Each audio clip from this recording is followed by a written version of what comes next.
King Solomon didn't become a household name because he was wise. He was popular because he was the most dangerous narrative architect to ever live. While other kings were in the field fighting wars for lands and for expansion, King Solomon was winning the war for attention. He built a brand structurally sound that 3,000 years later, we are still talking about it.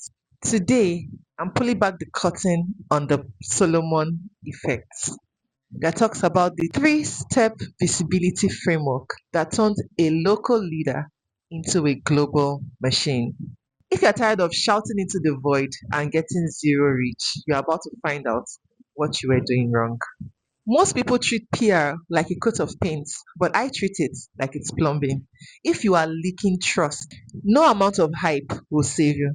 Hi, I'm Mercy Abua, 𝗪𝗵𝗁. I've managed visibility for massive franchises like Who Wants to Be a Millionaire Nigeria and The Price is Right.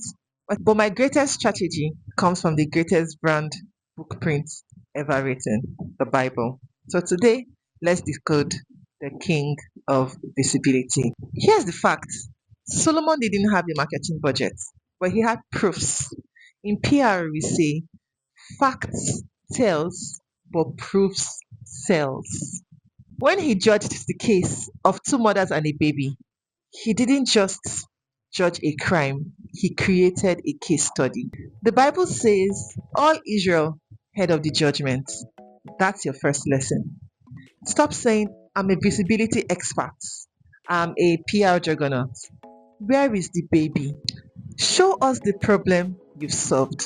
Solomon understood that one high-stakes visibility claim is much bigger and better than 10,000 social media posts. So where is your high-stakes receipt? What is the baby in your business? Now let's talk about the time he went global. When the Queen of Sheba traveled 1,500 miles to see him. She didn't come for a chit-chat, she came for an audit.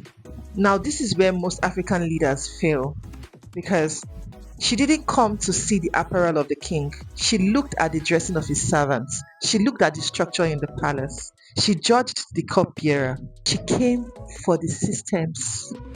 If you want global visibility, you have to move from pocket-led leadership to system-led excellence. If a tier 1 global partner or investor moves past your leadership and looks at the apparel of your servants, your systems, your setup, your websites, your customer service, your narrative architecture, your communications.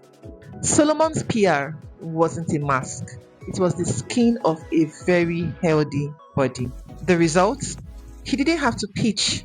The kings of the world, they came to him. They brought him spices and gold to sit on the same table with him. That is what we call authority equity. When your systems and your structures is solid, you stop chasing investors and contracts begin to chase you. Partnerships begin to rush you. You start hosting opportunities. This is the core of the Biblical PR Institute. It teaches you how to build a brand that survives the century, not just survive the algorithm. You don't have a visibility problem, you have a plumbing problem. Hi, I'm Mercy, 𝗪𝗵𝗁, and I'm decoding the greatest book to build the greatest brands. If you are ready to stop hustling for attention and start architecting authority, you need to be in my circle. If the Queen of Sheba checks your brand's internal plumbing today, what will be the first thing she'll find leaking? Tell me in the comments and I'll tell you how to fix it. Click the link in my description to sign up to my online community. Like, subscribe, hit the bell so you get alerted when new videos drop. And let's start building your palace.